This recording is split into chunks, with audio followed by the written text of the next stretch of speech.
OK, let's bring you more now on the news that a new all-female championship, the W Series, will launch next year with the aim of helping women reach Formula One. And for more on this, we can speak to racing driver Charlie Martin. So, Charlie, thanks very much for joining us. Look, you've got concerns about this. What are they? I just don't think that a series founded on segregation is the way to go, really. It feels like a backward step for me. Motorsport is fundamentally the only sport where women and men compete on an equal platform together, and I don't think changing that is a good way to move the sport forwards for women. What would you rather see then?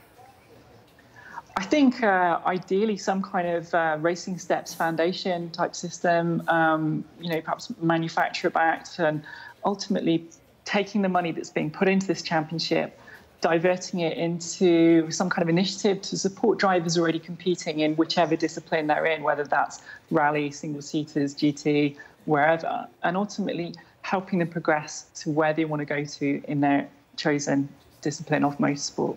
You don't think that this would actually lead to more women on the F1 grid, do you feel? Because, of course, it's been 42 years since the last woman started a Grand Prix. That was back in 1976. Do you think this might just collaborate the two together? You think this would be a retrograde step?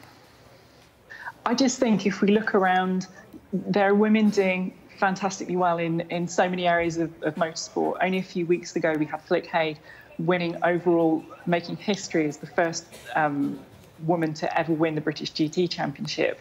We have Jamie Chadwick doing well in F3, getting a win again historically. Women are proving that they can get to the upper levels of motorsport, and I just think they need the support behind them to help get them and get more women into those positions. I just don't think this is the progressive way to be doing it at this point in time. Why don't you think then it's happened much before then? Why are we stuck in this position right now where women, as you say, they're capable of driving alongside the men, but they're not? I think when you look at historically the numbers of women coming into motorsport, you're looking at a significantly smaller number of people overall. If you view it as a pyramid, the further you go up, the more money you need to get higher up in your career.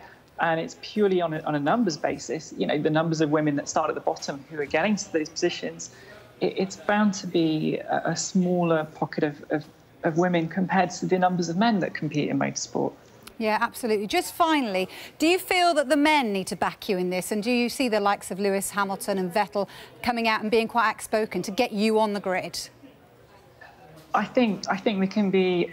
I think having support from top-level drivers with big profiles is a great thing, and I think fundamentally that will, that can only be a positive thing to empower more women to make this more of an issue. I mean, the great thing is that this is a big talking point. We all agree that we want more women in motorsport. Nobody's arguing about that. It's just how we go about that and how we make that into a reality in practical terms. And having the support of somebody like Lewis Hamilton or Vettel, it can only be a good thing. Absolutely. Charlie, really good to get your thoughts. Thanks ever so much. Thank you. Now, it's World Mental Health Day today, and the sporting community's been involved in a huge push to raise awareness of the importance of this huge issue. The EFL has teamed up with their official charity partner Mind to encourage discussion of the subject, and today they took their campaign to London's King's Cross station, where they enlisted the help of a few players.